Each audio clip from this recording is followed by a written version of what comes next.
4 of 6 of the essential skills for navigating difficult times. The times continue to be difficult, differently difficult from week to week. But most of us are still navigating changes and, now a different executive order. And I haven't had a chance to really take all that in yet today, but I know there's new things or back to the way things were before. So constantly changing, still, to use one of your words, wildly unknown in some areas. And so we're still, doing the right thing to be like spending some time thinking about learning some skills to navigate that a little bit more effectively. The feedback, last time I checked, there were 81 I could read. There's still 37 in progress. One thing would be great is if you guys could do that on Wednesday or Thursday. Thursday night's usually when I take it all in and then I start thinking about how I want to frame the next day. So if you're able to do that, to throw that, I will go back and read those 37 if they end up being done, but it's sort of can't be included in the presentation today. Still, a lot of folks appreciating that there's time to focus on what's happening for you emotionally and physically. Just carving time out. It's an intervention in and of itself to give yourself a minute to kind of have some perspective for yourself. And so some of you are just appreciating that at its core. A lot of folks appreciating when there's a chat question that there's a chance to pause and think about it, that seems to be helping your learning process. So we will continue to do that and give you that. More feedback about how people are going back both in the recording and listening to things. You're not going to get everything that I'm saying the first time you hear it. Or in the first class that you attend. I'll talk about that more in a minute. When I listen to myself talk, sometimes I hear something I didn't hear myself say before, or something lands differently because it's not just about the information, but about our constant occurring nature. Like new things are occurring to me about this understanding all the time. So I'll never be done learning about this, and I will continue to evolve, just like you guys are right now. A loud voice for people appreciating my authenticity and my willingness to use real examples and my willingness to show you the messy sometimes.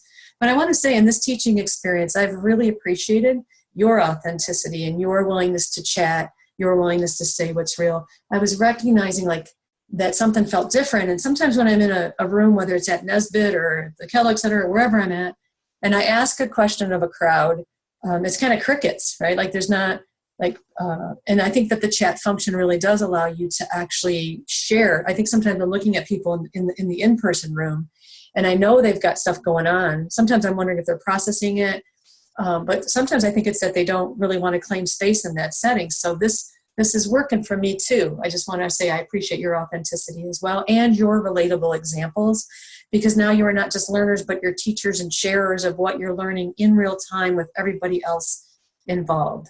And so I just wanted to take a moment to appreciate that about our collective process together. I really like it. These are all different sentences I pulled out of a variety of places where you've been giving me some feedback.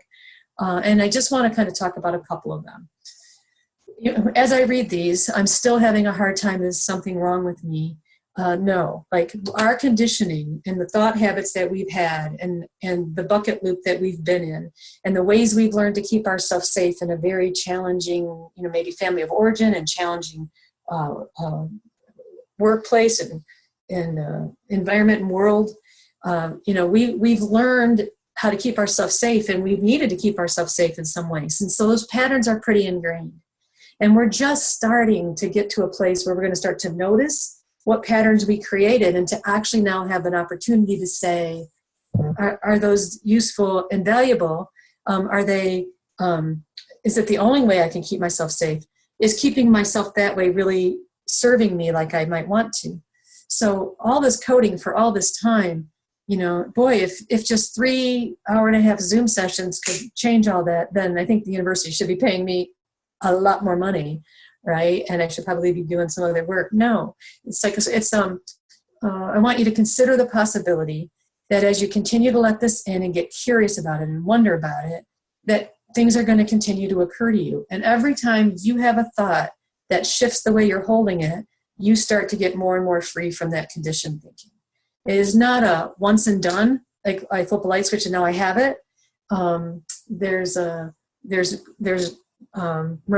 knowing and then forgetting and then having to remember again and deeper. That happens.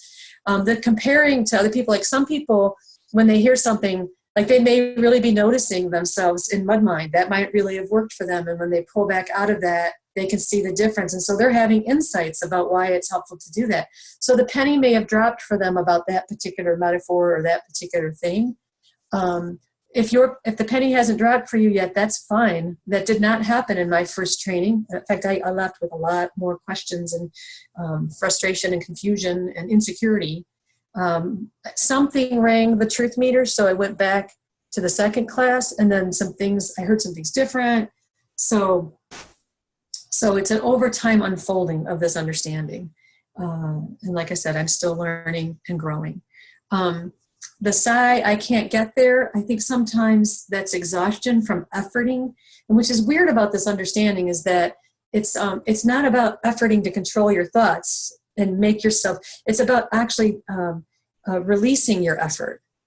So for me, it seems like if that was a sentence that was connected to learning to ride a bike. I remember my son, I taught all three of my kids to ride their bikes in the same summer. I actually ended up with bursitis. It was a challenge. But my youngest son was having a really hard time, and he was like, I can't do it. I can't do it. I can't do it. I always wanted to encourage him to put like comma yet on the end of it. I can't do it yet. Right. I can't seem to get there yet. He ended up learning at some, like, how do you teach a kid how to balance on a bike? You can use words, but it isn't until the kid gets it that it's theirs. And so that's happening for you too. Like, we're teaching you to do something different. It's a different muscle. Instead of trying to fight and control and take this thought out, put that thought in and wrestle with your thinking or wrestling with your circumstances, we're asking you to do a whole different position, a different stance. So it's going to take some time to have that figure that out. And I want to say, just so people aren't mad at me, that sometimes people feel like when they come to class, it makes their mind race more. That's like this bottom sentence maybe. And that's actually not, it's just, you're actually starting to witness that your mind is racing. And even though that's uncomfortable, you're starting to change your tolerance. Like, you're starting not to want that to be happening. You're starting to see that it's not like life happens, racing mind optional, right? Challenge presents, racing mind optional and not optimal, right? That actually we're going to get a better solutions to that when we're able to step back and have more perspective and more possibility. And the last one that's on here that I really want to speak to, because it was something one of you said, and then I think in the survey I saw that this actually happened bigger. I wish I could actually have a conversation with this person, but it's like these sessions are making me sad. Like, when I start to get quiet, sad happens. So why the heck would I want to get quiet? And I think the answer in that is that we want to let sad happen when sad makes sense from a human perspective. And when we don't slow down, I answered this in the Q&A, but I wanted to talk about it again. When we don't slow down, we stay just ahead of sad, but then we're like racing ahead of sad. Like, there's a lyric from a song that I love that says, I was running long before I learned to crawl, right? And psychologically, it's like, I'm just going to stay ahead of my pain. As long as I can just stay ahead of my pain, just right out of my pain, I'll be fine. But then we never get to slow down, and we never get to connect, and we have to be busy-minded and perfectionistic and exhausted. So yes, if slowing down allows that sad to come, what the feedback was, I think from the same person, is because they allowed that sad and they had that sad, they actually found that they slept better Friday night.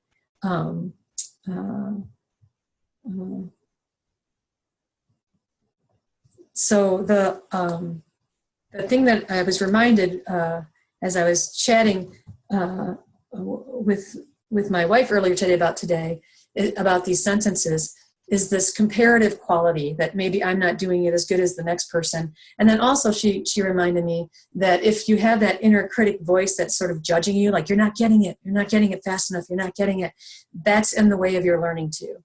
And which is why, if you think back to the model, self-compassion is also one of the essential skills that we need to develop in order to like put all of this together. Because when we notice the mind racing, yelling at ourselves and criticizing ourselves that our mind racing is not going to help it quiet down. It just doesn't work that way. Soothing and comforting, tending to ourselves, encouraging ourselves, that's going to happen more. And also just wanted to say, this 6-week webinar that we just put here in the middle of this stay-at-home pandemic situation is not your only learning opportunity, either on campus through my office and with me, or bigger. And I just wanted you on a learning path. And so in that, I would tell you that the self-compassion class that I teach through Health for You is coming up again in just a couple weeks. I think it starts the first Wednesday in May. It'll be a noontime. That's a pre-existing class that we chose not to cancel because these webinars are so well attended. So you could go sign up for that course, and we'll continue the conversation in that format, unless you need a break from me, and that's cool too. So, okay, I wanted to say that. One of the questions people had is like, I have some depression and I'm on medication. I'm kind of mid-low on this kind of all the time. And I do think that sometimes when we take medication, it can serve to kind of tap down the range of emotions. So we're not having the super lows, but then sometimes people can feel like they don't get to have access to the higher ones too. So that's something to consider when wondering about this mood elevator. But I would also say that I've heard from a lot of folks that as they start to make the connection between these thought stores they shop in, or these thought trains they're on, and their emotional state, as they start to interrupt the thought patterns, their overall presentation of mood can shift. Sometimes I think that treatment-resistant depression, drug-resistant depression, is sometimes because it doesn't actually change the thought structure that's creating the bucket loop that kind of helps make that low energy continue to happen. So this is another area where I just want you to consider the possibility that continuing to learn, when you're in a low mood and you have low mood thinking, what's really important is not to try to fix or change or alter or struggle with or debate or have anything to do with your low mood thinking in that time, because you're going to be using a low mood to try to navigate a low mood. What we want to do when we're in a low mood is sort of like let our thinking just be on its own, and we want to, as much as we can, bring our attention to the present moment, which is again why emotional support animals are helpful. Having tactile touch, bringing your attention to the food that you eat, as much of a break can help you not kind of continue to create low mood energy. So I think of it as hanging out with my low mood and not letting my low mood run me. And so sometimes I do have low mood. Maybe it's in my experience, this monthly low hormonal lowering of my mood. When I got that was happening, and I didn't try to fix it or change it, but I also didn't take my thinking as seriously, I started to like still have those, they didn't weigh, those days where I was hormonally low. But my experience of those were different. So I just want you to consider the possibility. Sometimes things that help this move is having music, connecting with things that tend to increase your sense of gratitude or perspective that can help you move to a different floor. So I just wanted to say a couple things about that today as well. Here's a poll question for you. I'm just, again, wanting to just check in to see kind of how we're doing collectively as a group. I was able to notice a moment of overwhelm, reactivity, or upset last week. I'm looking at like frequency here. Were you able to do that more than daily, like multiple times a day that you noticed yourself? By the way, there's not moments like, oh, I don't want to say I noticed myself more than daily because that meant I was reactive more than once a day. I would say we're all right now overwhelmed, reactive, or upset more than once a day in some moment where some thought's going to hit us and we're like, are you kidding me? And oh my goodness. And like, that's just the way it is right now. We're going to, and we're going to go here, and then we're going to go, and we're going to go here. Like, that'll be hard to close caption. So where do you land on that? More than daily, a couple times a week, 3 to 5, maybe once, or not at all? Just noticing the upset or the reactivity.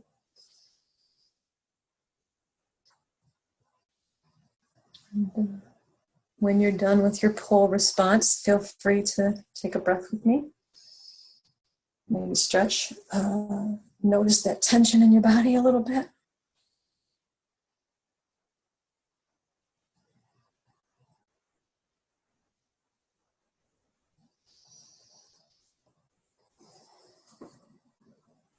Invite myself to drop back into my well of being while getting a drink.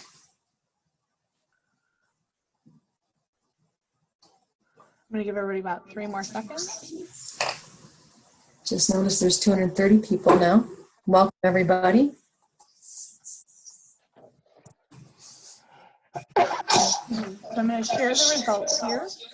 18% more than daily, 25% daily, and then 39% 3 to 5 times a week, 16% once, and 2% not at all. Okay, and that's if you're in that 2%, just I really want you to hear me. You're my people. Like you've just been so working it so hard for so long that you're still maybe not noticing quite as much, or again, my people, because of the people that were in my class with me got this inside out nature piece a little bit quicker than I did. Because I didn't notice my overwhelm because I was looking at all the stuff out there that was a language I would have used back in the day, gross and sick and wrong and not okay, right? And some of those things are still gross and sick and wrong and not okay, but I also now get to see my part of it. So if you're in that once or not at all, we're still learning. We're still learning. We're still going there. I'm appreciating that it sounded like almost 45% of you were daily or more than daily, which means it's starting to get incorporated into the framework you're using as you move through your day.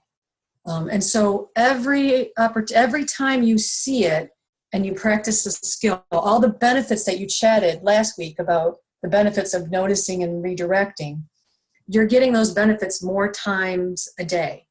And you're also getting the benefit of, like, if you were going to be in that upset for an hour and you were only in that upset for 5 minutes, you just got 55 minutes of physiological calm and the ability to direct your energy into something more useful or more helpful, even about the same issue, right? Because sometimes the issue's there and I notice that when I come back, I'm like, oh, no, I'm not doing that. This is where my boundary is. And all of a sudden I went from I don't know what to do to, like, here's what I'm going to do, right? Clarity, wisdom, creativity, common sense, perspective. So that's great. Go ahead and ask the next question because it's slightly different. So that was noticing overwhelm, reactivity, or upset. I'm also wanting to ask the question, I think they might be connected, you noticed and made space for a difficult or necessary emotion. An emotion that maybe wasn't pleasant, but it was there. Sorrow, sadness, anger, nervousness. Sometimes I don't like to feel nervous and I try to I say, well, just earlier today, related to the Spartan Fireside, about 10 minutes in, I was really nervous and I was up and out and I was like a little jittery. I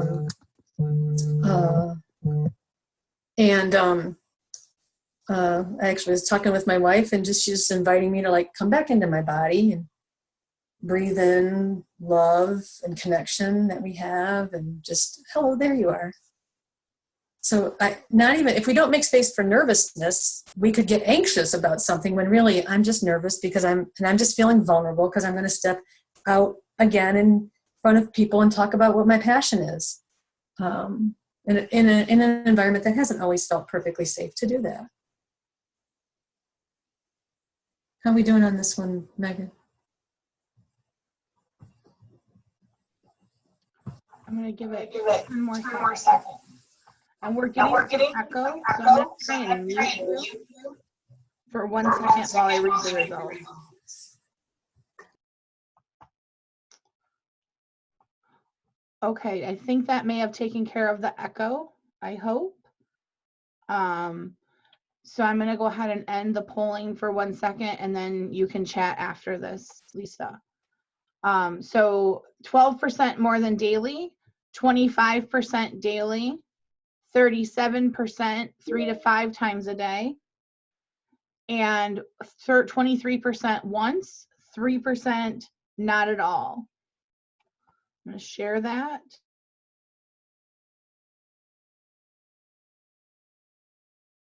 Thank you. And you unmuted me. Thank you. I have some curiosity.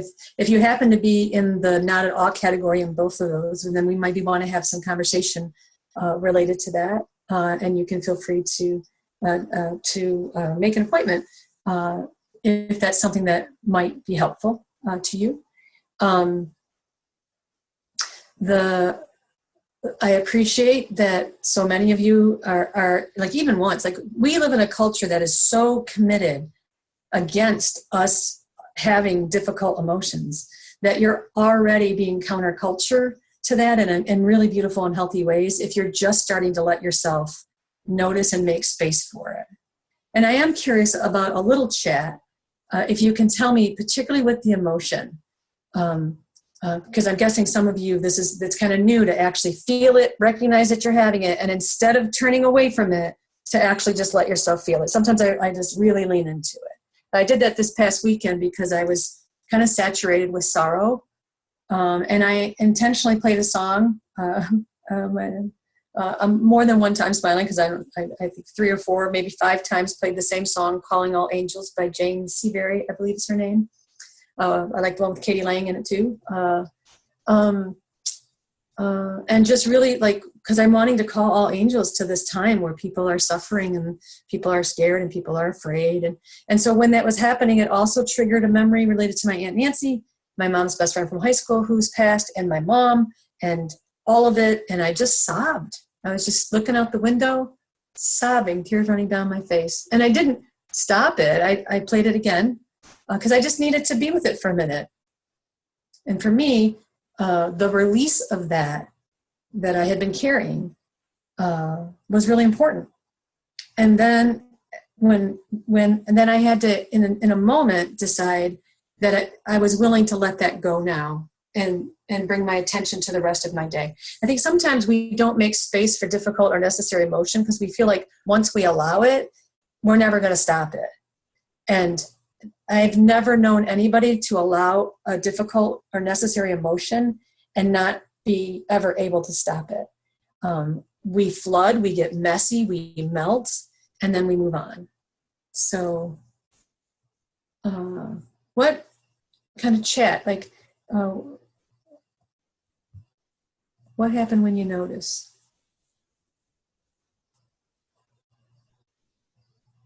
Yeah. Okay, somebody, a hearing of a 5-year-old that died from COVID, right? We cannot not feel that. I mean, the only choice about not feeling that is like losing your humanity altogether. I wanted to see that one where somebody said they might be.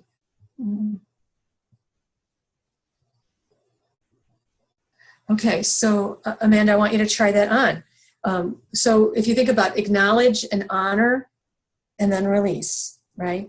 You don't want to notice it so that you can control it. You want to actually, because you're going to end up stockpiling that. Just because you suppress an emotion doesn't mean it went away. It just means it's not open on your screen. It's still open in the background, and it's still pulling your energy, and it's still asking to be resolved. And if it's left unattended, the debt load, the emotional load of that is going to get heavier. And eventually you're going to get weighed down by it. That's why sometimes they refer to depression. One form of depression is anger turned inwards, because we haven't expressed what we're freaking angry about, that we have good reason to be angry about. And because we don't think that expressing the difficult and necessary emotion of anger is okay. It's not ladylike.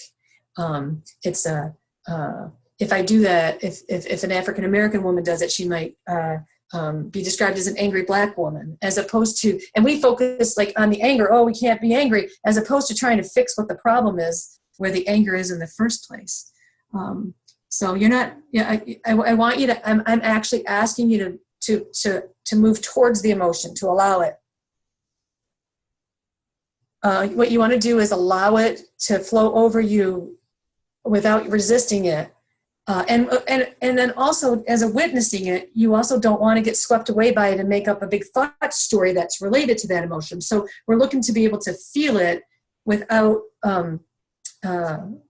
following it into a certain conclusion. If we take grief and we get future oriented and fear based with the grief, we're going to tell ourselves we're never going to have another job. Same thing, like, with possible, in job insecurity right now, feeling that insecurity because we don't know, that makes sense. Crafting out and figuring out that means something horrible about our economic and occupational and career future, that's not helpful. But making space for the fact that, there's some insecurity about that. I don't know. Hit the sadness saturation wall as well. Just let myself sob. Good. I'm really glad for that. Let's see. Starting to check in about your reality. Okay. Yeah, a lot of us are feeling lonely and lonesome and disconnected, and so I appreciate that. Like when you let yourself feel it and then decide what to do about it. So that's actually you're feeling it, you're acknowledging it. I don't have connection to the people. Honoring it with some emotional expression, and then releasing, relaxing, and then figuring out, what do I want to do? I want to write some cards to people I care about, that I'm going to make some connection. So good. I start to see it's hard to let go of the control piece. We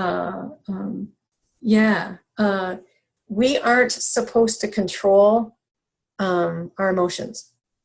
It's sort of like, the current of the river is going to take me down. I might want to paddle my boat to steer in the current, but I can't stop the current from happening because I'm not that powerful.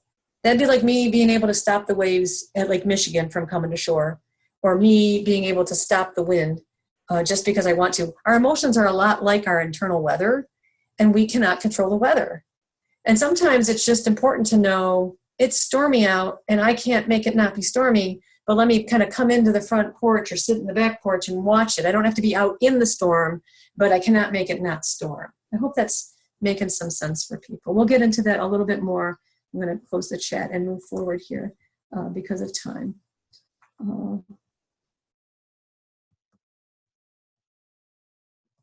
Okay, so we're just going to do some settling for a moment. Our basic reset skill today is called loving kindness. I'm just going to turn my own video off because I don't want you to be distracted by my face right now.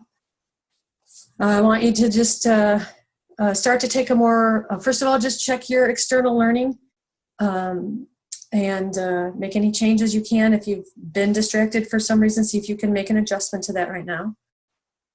And then we're really looking to really notice where we're at with our internal learning environment. And we're just going to take a minute to allow ourselves to settle in to the state of mind that best supports our learning. I'd like you to sit and close your eyes if you're comfortable. If not, maybe pick a spot on the floor a few feet ahead of you and just let your gaze soften and relax. You may also just really focus on the beautiful candle flame on the screen.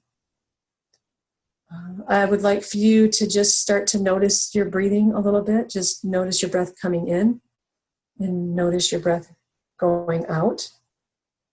And then I'd like for you to begin to say to yourself the words that are on the screen now, which is hard to see if your eyes are closed. So you might take a note or just listen to my voice. I will read them to you. For the next couple minutes, I just want you to notice your breathing and allow yourself to have a more relaxed position just for this moment, and to say to yourself, may I be safe. May I be happy. May I be healthy. May I live at ease just for this moment. Repeat those phrases inwardly at a pace that's pleasing to you, focusing your attention on one phrase at a time. May I be safe. May I be happy. May I be healthy. May I live at ease.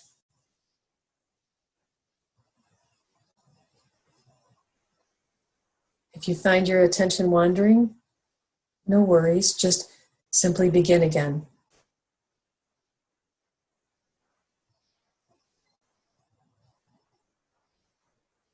Allow your feelings and thoughts or memories to just come and go.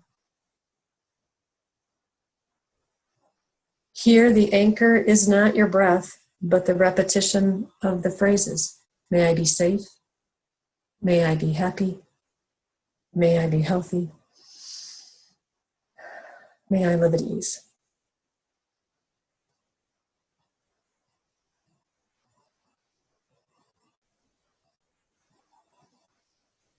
Now I'd like you to call to mind someone who has helped you or been good and kind to you. Picture the person. Say their name to yourself and get a feeling of their presence. And offer the phrases of loving kindness to them. May you be safe.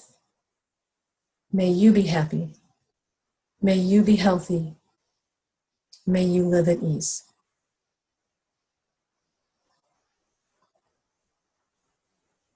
You could call to mind someone who you know who's having a difficult time right now. I have someone that comes to mind connected to my work world. I'm going to picture them and say their name to myself. Get a feeling of their presence and offer the phrases of loving kindness to them. May you be safe. May you be happy. May you be healthy. May you be at ease, even in this difficult moment that you're experiencing. May you have a moment of ease. I wish for you a moment of ease. And finally, you could think of a larger group of people. Maybe they're all the folks that are struggling with economic insecurity right now. Maybe they're folks that are currently struggling with the virus and trying to just move through it, trying to heal, trying to get better. Maybe they're all the folks connected to Michigan State University, or maybe everybody on the planet. And we want to offer the force of loving kindness to them as well. May we all be safe. May we all be happy, which for me just means content in this moment, not the shiny, yippee skippy happy, but just content and at ease and connected to our healthy energy right now. Allowing that healthy energy that we talked about last week to come flowing through us.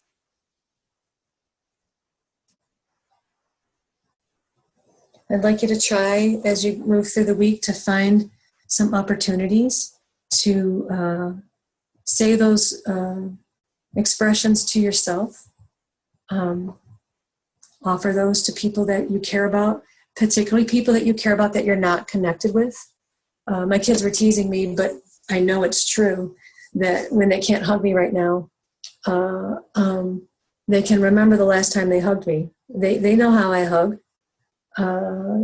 And they know when I step into a hug and where I put my arms, and They can imagine that, and they can let me hug them, even though they're not near or, not nearer than 6 feet away from me right now.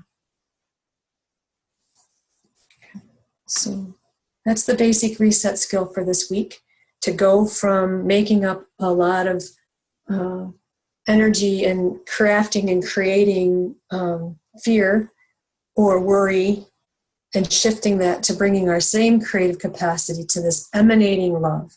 And I do this on campus. I often will take deep breaths, and I hear a lot of stories from campus every week, and I'll take a deep breath and I'll just imagine this healing light coming up through the top of Beaumont Tower. Sometimes I picture it rainbow because, that's me.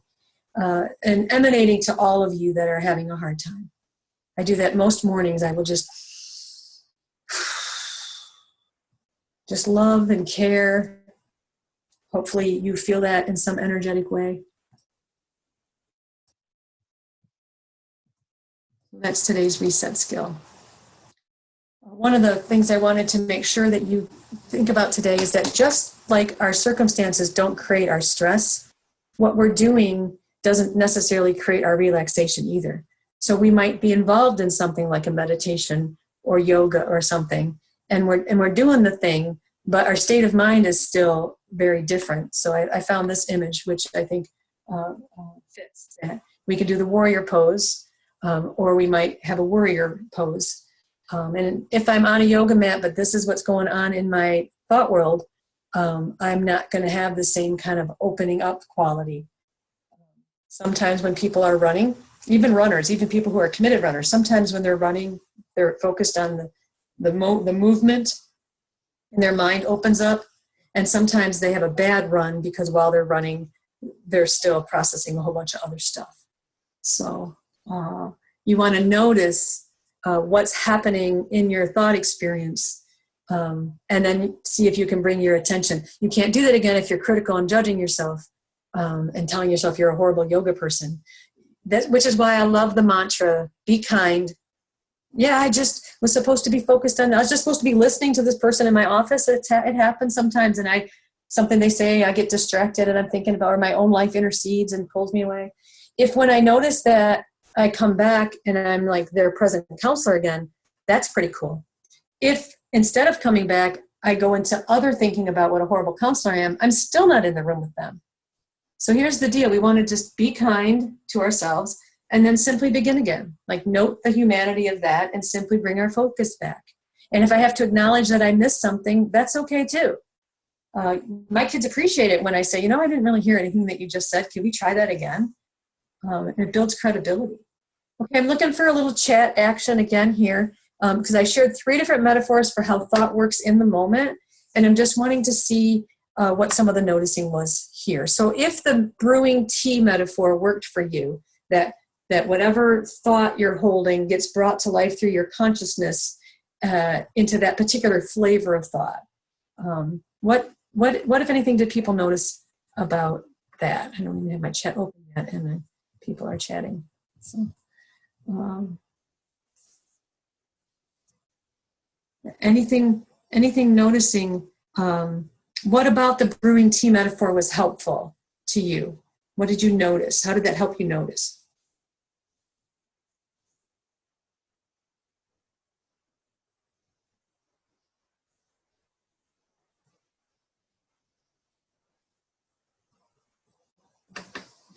Okay, there we go. I tried to stay out of negativity. So the quarantine's happening and we don't have to brew that about it, right? We can have a more peaceful quality, or maybe no tea at all. Positivity, you enjoyed it instead of feeling guilty. Yeah, you let yourself hang out with that. You was like, oh, I like what I'm brewing. I think I'll brew some more. Love. We want to brew love. We want to brew creativity. We want to brew connection. I noticed that the tea was seeping, and I took a big breath and identified it, and it helped me release it way faster than normal. Yeah, so that you didn't, right? And again, sometimes trying to fight the thought is really steeping it. It's like there's no way to get less of that tea by holding that thought and, struggling with that thought. Taking the tea bag out and adding more water to dilute it. Like, so the water in that case would be presence with something else. So that helped you when you have a powerful, like a big bunch of tea gets in there and you have hostility maybe, noticing that and bringing your attention to the present moment will help that dilute that out. Similar to the already thought bucket, which I love, helped me realize where my thoughts were lingering. Yeah, like you might, like, do I still need to have this in the water? And just be willing to sort of set it aside for now. And especially some of those things that like you're still trying to figure out why that person did that thing. And you're probably never going to be able to really understand why that person did that thing. Sometimes I notice it, like this question in my life, this thing that happened, I try to pick it up and solve it again. Like it's a Rubik's Cube. That's what I'm doing here. Some of those Rubik's Cubes questions are toxic. Like I'm never going to figure them out and they are going to drive me crazy. Like what, I'm going to try not to use that phrase. They take all my energy and they bring me a lower feeling state. And when I recognize, I'm like, put that Rubik's Cube back down. So I might pick it up. I always say, pick it up, put it down, down, down, pick it up, put it down, down. I might pick it up because something will come on the TV or something will remind me of something. I notice it, and then I disinvest my time and energy to that. The longer I thought about the problem, the more overwhelmed you became. It's true. That is exactly how you work. If you continue to hang out with that, you are going to still have that. That's great. Okay, let's go to the next one. And if the metaphor related to the thought stores spoke to you, I guess the question I'm like, how did you know you were in these thought stores? And, what was the quality of that like for you? Again, some thought stores might be places you really want to hang out for a while because they bring you a good feeling and you're having connection, or you're doing a lot of creativity. I can get hyper-focused into something that I'm really working on, and it's a beautiful place to be. Hanging out too long in that thought store. Messages were repeating themselves to me. Yeah, that's great, because when we're in those thought stores, they only sell that stuff. So if you find yourself having the same thoughts over and over and over, that's an indication that you might be ruminating and working it. And then sometimes to get out of those thought stores, it might be like, if I were in this thought store, how would I see this different? Right? It's like if there were 100 people here, would they all be processing this way, or maybe would somebody else have a different idea? Might to start help you get some perspective. Yes, you have to give yourself permission to leave the store, right? Like this is just one way to be thinking about this. I can use my creativity a different way. I went to both good and bad thought stores. When in good stores, I would suddenly, let's see, wow, all of a sudden lots of people have thoughts. Let's see, where is it?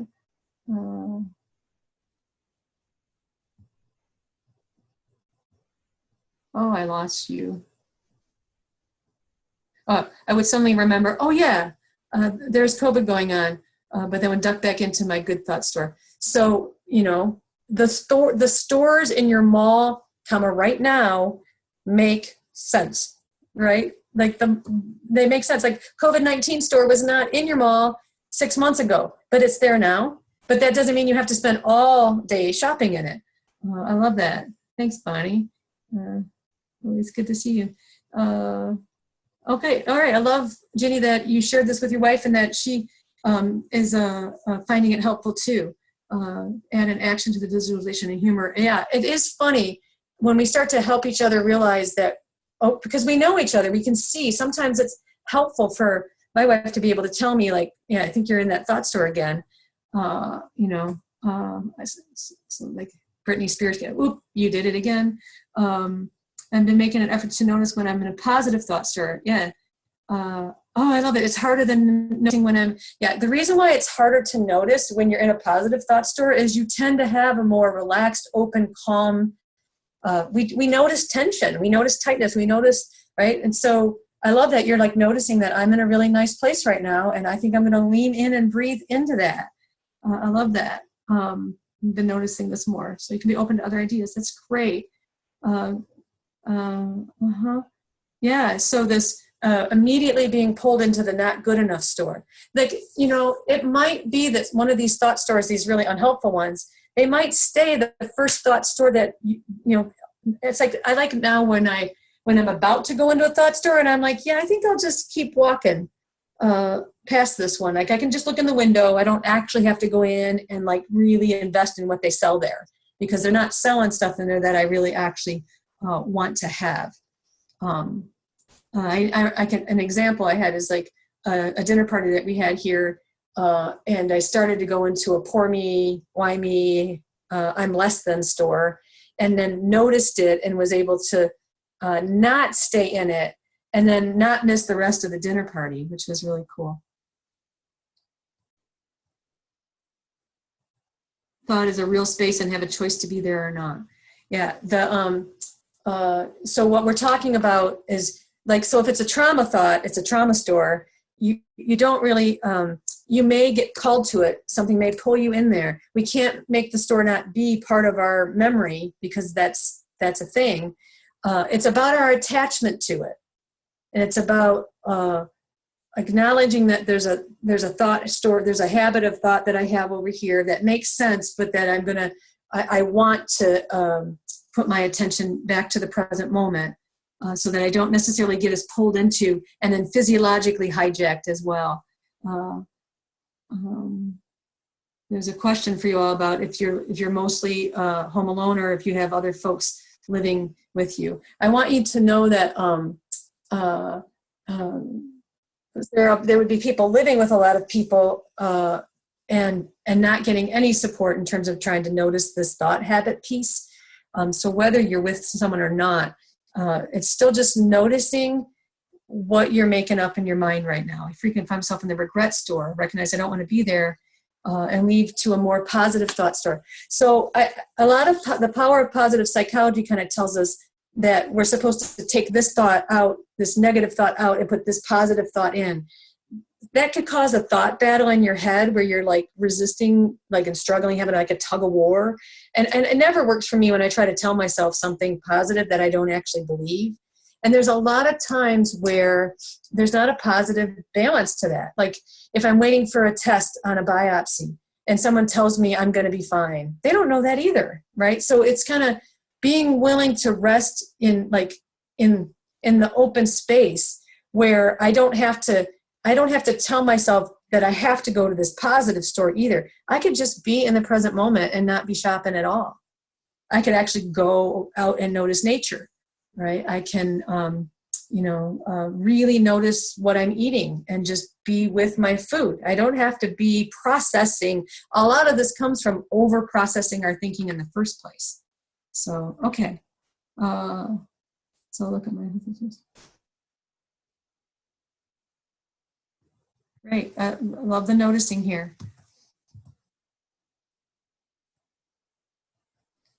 Yeah, so job insecurity, unemployment, you're going to lose your job. Like there's almost like somebody standing out in front of that store saying, come on in here, think about this. We want to really have a conversation with you. And it might be someone else in your work team or some, there was a rumor back during the early post-Nassar sentencing hearing that a donor was going to close down the College of Osteopathic Medicine. And some people heard that, and then it became a thing. And then there were like people standing in front of the "we're going to lose our job" store saying that like it was true, and it wasn't true. So again, totally makes sense why that thought store is in the mall. I can't say whether or not and which one of us might have that experience. Could be me, could be you. I don't know. I know it doesn't help me today to shop in there in a way that just brings me terror. It's not going to help me navigate that at all. So yes, absolutely, folks. Shopping in I want to see. It's the grandma store. I want to see.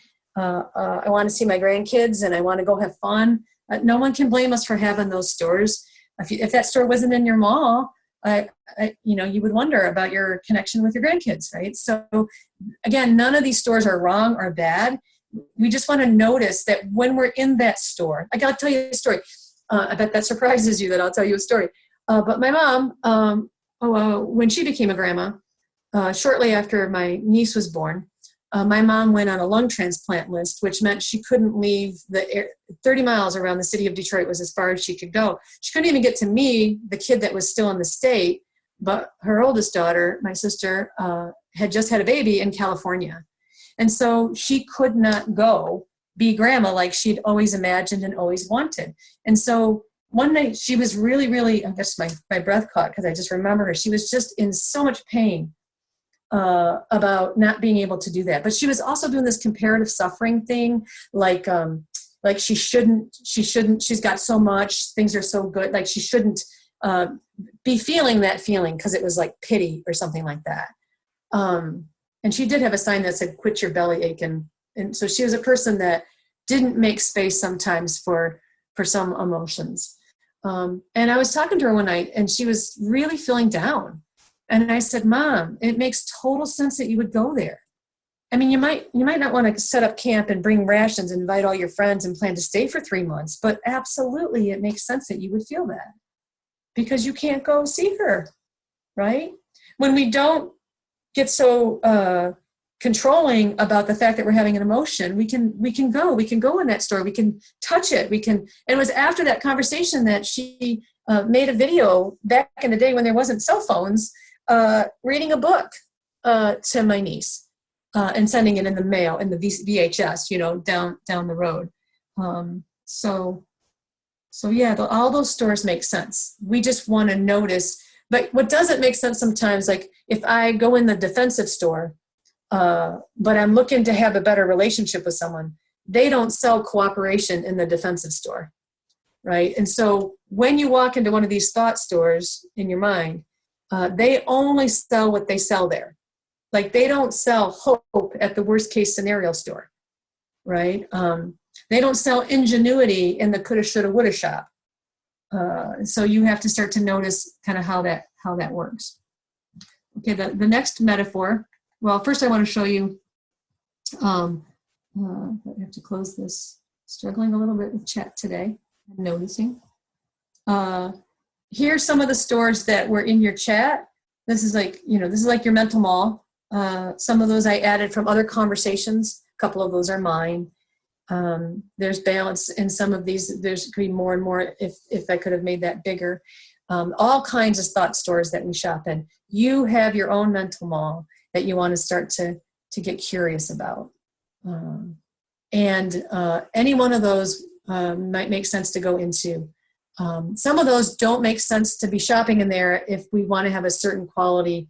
Like if you want to have more rest and not overwork, but you go into if you want it done, do it yourself store, it's going to be hard to find rest. They don't sell rest there either, right? So those are some of the thoughts I have about that. The thought train as well. We're going to skip the chat on this one just because I think the quality of that is, are you starting to notice that sometimes you get really pulled and kind of hijacked and pulled forward into a thought reaction? The metaphor about this is like, just because a thought train comes through the station doesn't mean I have to get on it. And just because I got on one doesn't mean I have to ride it all the way to where I normally would have, where I was ultimately going to end up at the destination of hopeless, right? It can be a true thought, but still not be helpful to be riding the train, right? So those are just some thoughts I have about the thought train. And then we'll kind of keep moving.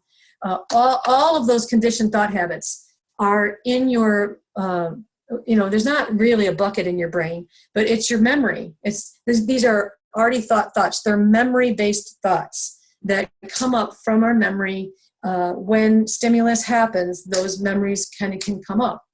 The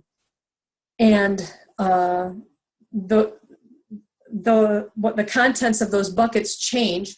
Back in the 80s, I think the concept of therapy was you took your bucket to a therapist and you dump it out and you roll up your sleeves and you dig through it, and then you get kind of healed.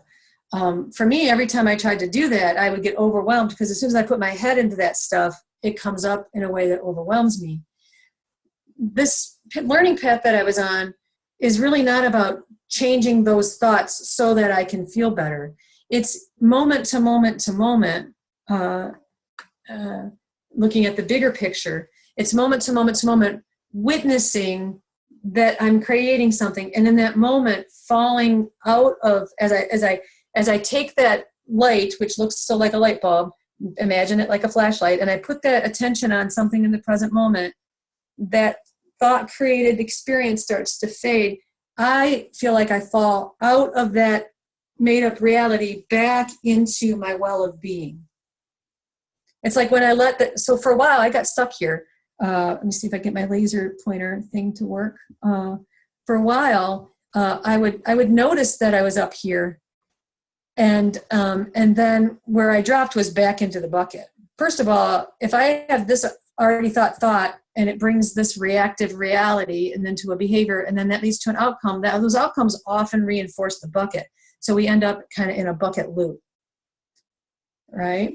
And that can happen. So used to be that behavioral counselors would try to figure out what was going on with the behavior. Psychodynamic counselors try to figure out the feeling behind the behavior. Cognitive folks figure out the specific thought behind the feeling that leads to the behavior. And at first I was just trying to get, I thought this is who I was. So I thought this is all I had to draw from. This is me. This is my self-concept. This is my education. This is who I am. Is this who you are? Or is this who you are? This is the question of the day. Is this who you are? Just this collection of things you've come to believe about yourself? Or are you bigger than that? Because that's an important distinction, because it's what started to help me fall out of this unhelpful behavior. Let's say it was an addictive behavior. Instead of thinking that this is who I was anxious, so that behavior had to happen, or I was addicted, so that behavior had to happen. It started to allow me to drop back deeper into who I was before I ever had the thought that I needed to do that behavior to be okay. So I wanted to spend a little time there today, because you are not your bucket. This is the best question in the chat. It's like, who am I when I'm not in my bucket? Right? And a lot of us have worked really hard to get that bucket so that we believe all the things we believe, right? So it's a bigger question. And here's my answer. I'm universal energy in a human form creating. I am not just the sum total of the things that have happened to me. Often our story, our already thought story, isn't even about what happened to me, but it's about what I made up about what happened to me. And sometimes, like when kids go through a divorce and they decide it was their fault, if they write that down and never check it, they're going to carry that forward in a way that isn't even real, right? There was a picture. I made up a story that my dad didn't love me like he loved my sister. And I participated and reinforced and looked for evidence of that. And there was a picture that was like the ultimate proof of that, because he's laying on the ground looking at her with these like bright eyes and just total adoration. And, because I also made up, this is how it works. I made up, if my dad doesn't love me, it must be because I'm not lovable. And then I made up a whole bunch of stuff about that. And I got very, very, very, very covered up. My health and well-being, this little light of mine, got very covered up with my story. And later on, after both my folks were gone, we were looking at some pictures. And my then partner said to me, "Is this the picture you're always talking about?" I'm like, "Yeah." She said, "This says 1965. This isn't your sister. This is you." Right? Like not that clearly, big picture. My reality was also determined by the environment I lived in and the people in it. And my dad was an alcoholic, and he did do a lot of things that were not helpful. So it's not like, all of that. But the way I had it wired with him, and the way I therefore had it wired about my worth, that was all contaminated. That part really was contaminated. So who am I when I'm not caught up in my story? I carried my story like it was just, there was no space between me and the story. It was just, this is who I am. I'm worthless. I'm defective. I'm flawed. I'm not good enough. I don't matter. Whatever. Maybe your story doesn't sound like that. We all have different stories. The question is, how rigidly attached are you to the story that you've been carrying about yourself? Because in one moment, we're talking about how thought works moment to moment. I'm in that thought store or I'm not. And in another moment, we're looking at how thought happens over time. And so my daughter and I worked on this for you. We hope it works. This is who you are when you're not in your bucket. Even right now, even in a moment, that moment you described last week when you were centered and at your best, which somebody said it was nice to remember a moment pre-pandemic that they were, I actually think we can find moments in the middle of it where this is who I am and I'm just connected to a kid and emanating love, right? That blue dot of spark is just designed to sort of be like you're connected to the flow of life moving through you. Something's beating your heart, something's helping you respirate. You have life energy moving through you. You have a heartbeat. You have a life moving through you. When we're born, I'm going to get to watch my granddaughter like just hang out there. When we're born, we haven't covered it up yet.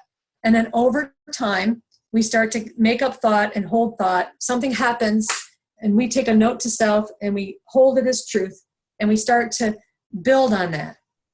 And if some of that gets shame-based or guilt or, we start making up stories, it can get kind of heavy.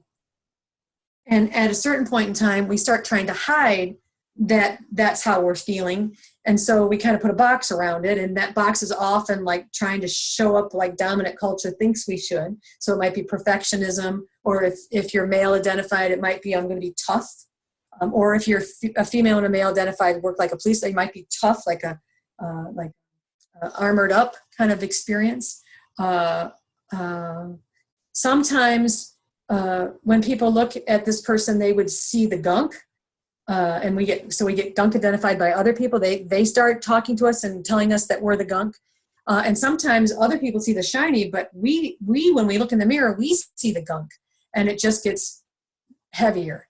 And we start thinking it's who we are, and it starts to become solid in our thought, like not actually solid, but it starts to be our experience of ourselves. This process starts middle school. Like this starts when we start getting a lot of information from other people and we start holding that.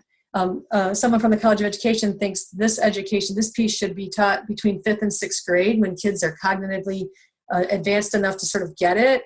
And maybe we could help people not get so covered up. I got covered up in middle school. I got covered up in high school, and kind of how it goes. So here's the thing. If you look at this picture, I ask you, has this person lost their innate health and well-being? Is it any smaller than it was before? Is it dented? Did somebody take it from them? I would say no. I would say if this person may not be aware that they still have it because this person may have bought the package of the story. This is what the It Gets Better campaign is about, and to try to help gay kids not commit suicide. Because if, and early on, let's see, like this is the first time I read something that said that gay people were an abomination or perverted or being gay. What does gay mean? So I go and look and it's like, this is what culture tells me that means. Oh, that means I'm going to have even more, right? And then I have to hide it. That box, let's call that a closet, right? I'm going to check my pronouns. I'm going to not let people see that. And if you would have asked me at the time, I would have thought I didn't have health and well-being. I would have been the 2% not at all category of being able to like do this. Because if that's true, I better keep busy because, that's not good. But here, it's still there. It hasn't gone anywhere. And while we have crafted that over time, the way we break free of it is moment to moment. Because in this moment, so instead of having that thought right here, it starts to move. The definition that a dear friend of mine her favorite definition of resilience is by Viktor Frankl. And it is between the stimulus and the response, there's a space. And in that space lies a choice. And in that choice lies our freedom. Viktor Frankl, a psychologist that was in the German concentration camps, a very, very, very difficult circumstance, right? So that between my story and my spirit, there's a space. And as moment to moment, I let myself have more moments where I don't shop in those thought stores, those shame-based, not worthy thought stores. I start to have space for my true self. I like to call it my wisdom heart self, to come forward. And that story starts to become like smoke and starts to dissipate. And what I get left with is my health and well-being shining brightly into my parenting and my partnering and my leading and my work. And I don't carry the burden of some of that. It's still part of my story, but I actually, maybe that's me in a low mood. Maybe that's me, but always now I know that this is me. On your survey this week, I'm going to ask how that translated, because I don't know that we know how that would translate. Let me just see what there's. Yeah, it's just hidden. It's just hidden. Okay, so Barbara's just encouraging us to get to where I'm supposed to be going today. I'm still working on getting there. So people are asking the question, acknowledge, honor the emotion, and then if you're willing to release what you've been creating, if you're willing to ease away from the thought store, if I release, what am I relaxing into? These are the words that you guys talked about. This is the feeling state that you all contributed to. Well, not all, I don't know if you all did, but many of you contributed.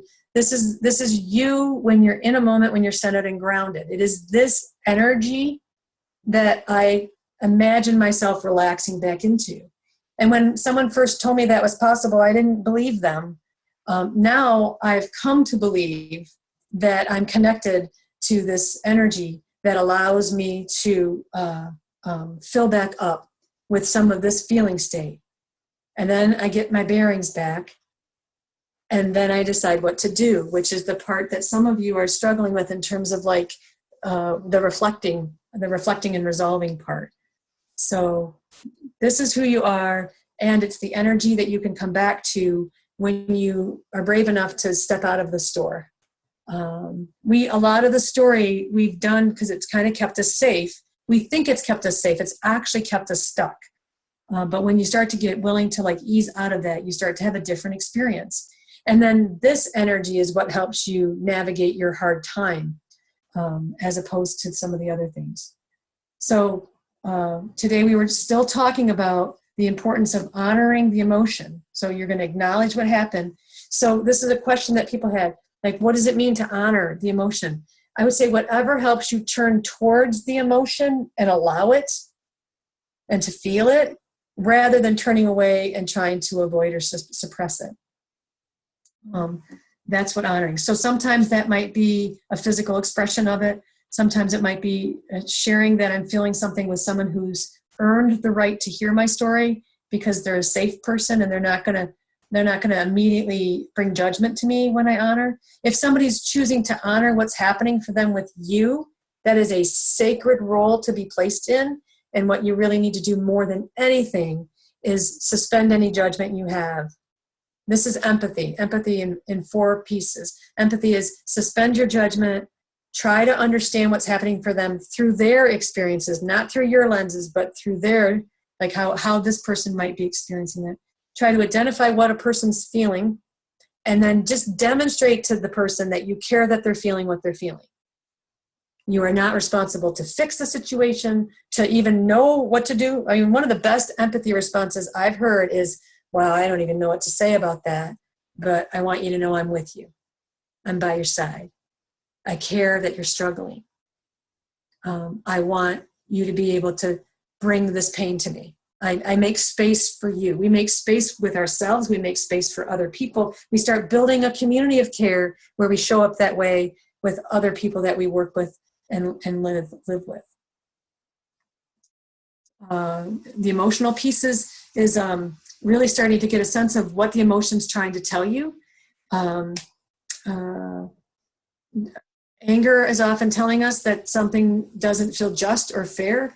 We want to try to get a sense of like what is it that's having me feel this way. Instead of just tapping down the anger, we might want to wonder, because there might be a boundary that we need to set there. This is important. A lot of times we're having a feeling, and the feeling is just the feeling, but then we start having a feeling about the fact that we're feeling what we're feeling. Wow, that was a lot. So let's say, this is an example for me.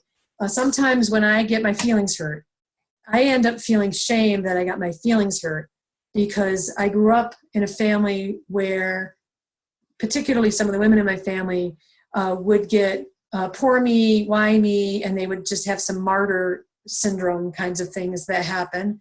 And they would get hurt. They would get all lathered up with their hurt, and then they would do things that were not helpful to other people, me included. So sometimes when I feel hurt, I have this bias against having my feelings hurt. Like I worry sometimes that that I'm going to be that kind of unhelpful martyr person about my feelings. There are times when my feelings are hurt, and it absolutely 100% makes sense that my feelings are hurt. And if I can just let my feelings be hurt and then comfort myself in that moment, and then sort of see then my wisdom guided self doesn't want to be reactive to that. My wisdom guided self wants my values to maybe set a boundary with somebody, or maybe say to my kid, I just said this happened just a couple days ago, that I don't mind that you're not going to do what you said you were going to do, but could you let me know because you left me hanging, right? But sometimes when I get my hurt feelings like that, I don't want to say that to him because I might be a difficult mom, right?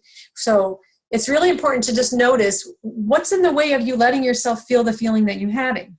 A lot of times it's because you have a rule, and you have something that you've learned, something that somebody told you, like you're too sensitive. Often those go back to gender coding. Like I said before, there's a huge link between the rules we get about navigating our emotions and gender coding, which relates to sexism and patriarchy. And so asking the question, who benefits from me having this rule about this feeling? Or how does this rule perpetuate stereotypes? How does it limit my choices based on gender? This is why that outer ring of our model includes understanding systems of power and privilege, because I have had a guy apologize to me for crying and being sad just a few days after he lost his son. Right. And I was like, I'm sorry, let me apologize on behalf of our entire, culture that you would not feel like that's an okay thing to do. But the rule was don't be weak. And that's all about maintaining power over, which links to sexism. So that rule was preventing him from grieving and to fully embrace his humanity in that incredibly and sacred and significant loss. I'm very glad that he met me because he let himself do some grieving. So what would happen if I just let myself fully feel this emotion? This is the question. If you're feeling it and you can see it, just and it's like, is it here? Is it just sitting here? Like, just stretch into it and allow yourself to just feel it for a little while. If you're in it and you just can't get out of it, call somebody, call our office. We can it's not going to happen where you just get lost in that feeling forever. I love this graphic. If you will allow your emotions to flow over you, I would say, and through you, like you're the wind chime and it's the wind. If you allow your emotions to flow over you, they will flow away from you too, leaving you with a clean, fresh palette to enjoy or to create with. So the goal is to be with your emotion, but not let it have power over you, to feel your emotion without creating. It's like somebody hands me clay that represents my grief. I just want to be with it and feel it. I don't necessarily want to make something out of it, because often then my grief and my anxiety are going to make something scary out of it, when really I just want to hold it. I hope that's making sense. Okay, Barbara's question. The reflect part, which actually goes to Barbara's question. So what we're really wanting you to do is check in with the part of you that has some sense of what really matters most to you. So reflect is just becoming self-reflective, asking a self-reflective question about who you want to be and how you want to move forward. What's the most loving thing I can do? Even like what matters most, like, does this situation actually matter? And if it does, what matters most about it? Does it matter more that my house is clean, or does it matter more that my relationship with my kids are intact? That's just an example.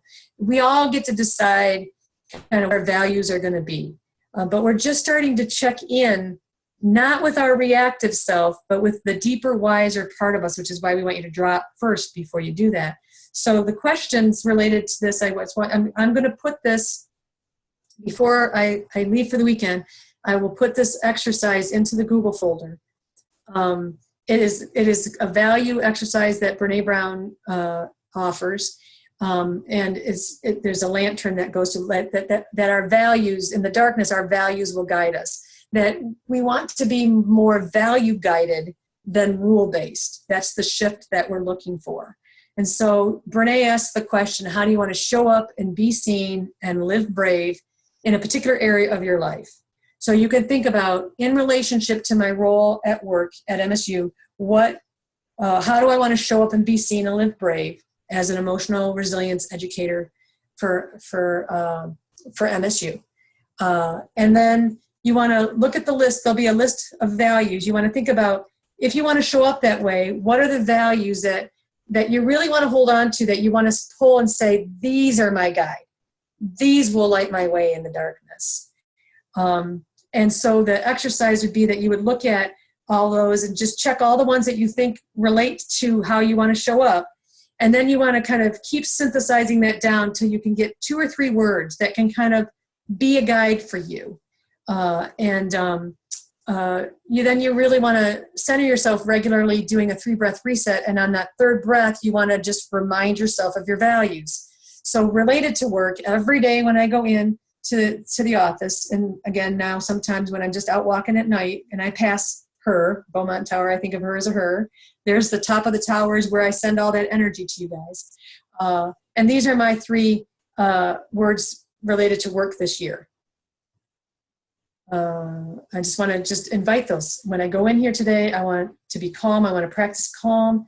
I want to be curious about whether or not this will unfold on campus in a way that might be helpful. And I want to be courageous in terms of, like, I'm going to use my voice to say what I need to say, even if I don't know how it's going to turn out, because I don't have to know, because I'm wanting to be curious. I'm willing to be curious. I'm willing to let it unfold.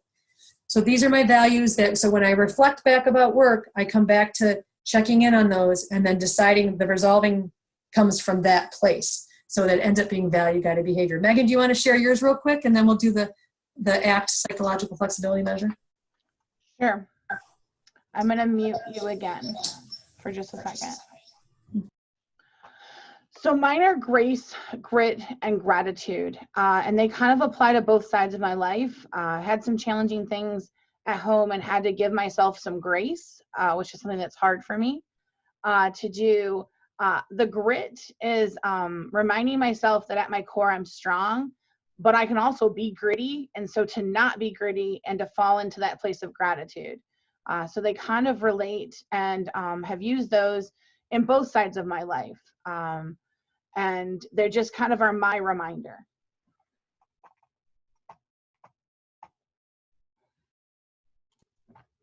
Go ahead, Lisa.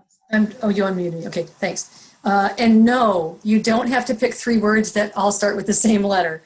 That is just a fluke that both Megan and I happen to have done that. So that's the thing. Okay, so what we're going to end with today, and then any question and answer any question you have about what we've talked about today, type it into the Q&A, and I will get to that in a written format or possibly a video format if there's too many of them. Anything that you need clarification on, or anything you want somebody to say more about, or anything you want to disagree or a yeah but that you have, put it in the Q&A. Right now, if you have this psychological flexibility measure handy, I'd like you to pull it out. We're just going to walk through it. So there's 6 points on this diagram, and on each of the points there's a sentence on the inside of the diagram, and there's a sentence on the outside of the diagram, and there's a slide in between, right? So we're going to start with this one, and we're just going to do it together as a group because I really want to use this data next week. So if you look at this one, this is how much do you think of yourself as the one that's observing? So do you believe that deep down, my thoughts and feelings are the real me, or that my thoughts and feelings come and go, but deep down the real me doesn't change? And if you think more like this one, put a number closer to that side. And if you think this is more true, just somewhere put no right or wrong, This is just a snapshot in time. It's not a forever deal. Mark somewhere on that scale.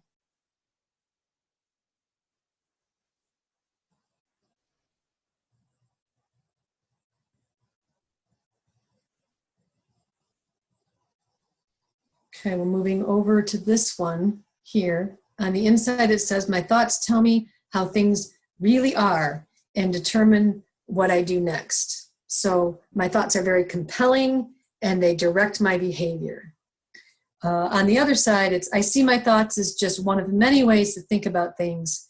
What I do next is up to me and the deeper me, maybe the wisdom heart me. So where are you currently on this scale?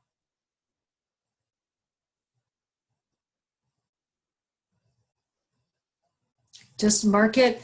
If you don't have that with you, just write down self as observer and give yourself a number. So you're either going to have a sticky note with some numbers or on your phone, or you're going to have this diagram that you printed and you're having these circles on it. Okay, moving up to here, the acceptance scale. This might, you constantly struggle with your thoughts and feelings, which means you're trying to control your thoughts and feelings. You're trying to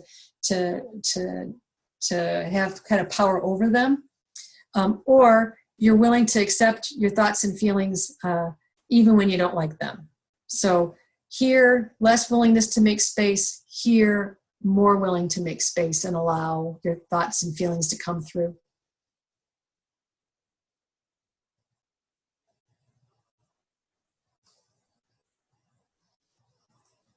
Up at the top, this one here is actually about your ability to bring your attention to the present moment.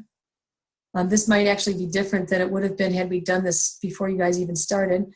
But the inside one is, I spend most of my time lost in thought about the past or the future, not cognitively, psychologically in the present moment very often. And then up here, it's, I spend most of my time paying attention to what is happening in the present moment. I spend a lot of time connected to the present moment, resting in the present moment. Where would you put yourself on that one? Again, no right or wrong answer here. And all of these are changeable. We're just taking a snapshot of where you might be right now. Moving over to this one. It's like, how clear are your values? So on the outside, I'm clear about what I choose to value in life, super clear about it. Ask me and I'll tell you. And over here, it's like, I don't know, I never really thought about it. I'm not super clear about it. I haven't done value clarification work. I don't really feel like I have a guiding principle. Here, I'm like, oh, I'm very clear about what guides me. Where would you be at?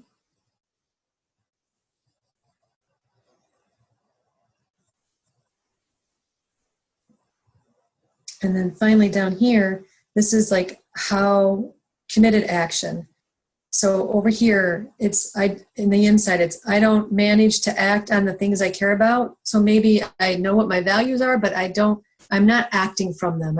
There's too often where I'm out of alignment and I'm not coming from that place. And then on the other side of it, I work out what I need to do about the things I care about and I see it through. So the way I would word that is here on this outer scale, it's I'm very capable of value-guided behavior even when something's hard. Kind of reminds me of Megan's grit. For me, it's, if my value is to do what's in the best interest of my kids, I can do that even when it's hard. Over here, I say I care about them, but, if it gets really hard, I'm just not gonna. So hopefully you've made some indication on the map somewhere right now. What I would say is, as we do some of the overview next week on psychological flexibility, you might move where you are as you know more about it. And if you were to lean in and read some of the books about psychological flexibility or watch the video series that I previously did on psychological flexibility, which if you're really hankering for, you can go find them. If you go to the MSU webpage and type in the search bar emotional resilience video toolbox, you'll get to 8 videos that are just about psychological flexibility. So if this concept really speaks to you, feel free to jump ahead with that. One person decided that on the initial rung, they were going to just mark their things. And then after they did some more study, they would give themselves a new baseline, like a more informed baseline. And then they put it away. And then like 6 months later, they did it again and they saw more changing. So I just wanted you to be able to lock in your answers before I said this. Again, no right or wrong. And let me tell you that if I had taken this measure back when I first started to learn these skills that I teach, all of my numbers would have been, like if there were negative numbers, I would have been like all right here. So what I love about this diagram is it's kind of shaped like the diagram of a hose, like if you can see it like a cross section of a hose, like a slice of a hose, right? And so the way to think about it is that the closer your numbers are to the middle, the more psychologically rigid you might currently be. And you're probably like that because it's been a strategy that's kept you safe and it's gotten you through, and maybe there's even been some really positive outcome to that. But it comes at kind of a cost that sets up chronic health issues. It doesn't allow us to do the work we're doing at the same ease. The person that was on Fireside today was talking about how much awesome stuff she was doing, but the cost to her was so high until she learned to do that same stuff in a more open place. So the goal is to go from being psychologically rigid to being more psychologically flexible. The skill set, as you learn these, it helps you open up, kind of like the aperture of a camera back in the day when they had those. What I would say to you is that the skills over here, these 4 skills, are really what help you notice that you're kinked up, resisting kinked up, and it'll help you notice and come to the present moment and relax, and which allows more flow. So here it's noticing the kink in the hose and understanding that it's you, not your circumstances, and helping yourself open back up. And then these 2 are like, what do I want to water, and am I actually watering what I want to water? And we will go through that more next week. Next week we'll talk a little bit about those skills and how they work together, and we'll also talk about self-compassion, and that's where we're headed. So hopefully if you had a question, you put it in the Q&A. I wanted to use that Q&A time to get this. What I would really like you to do this week is all of the noticing to date, possibly practicing a loving kindness, and you'll have the slides to look at that. They'll be in the Google folder too. And then the lantern exercises so that you can kind of come up with what your core values are.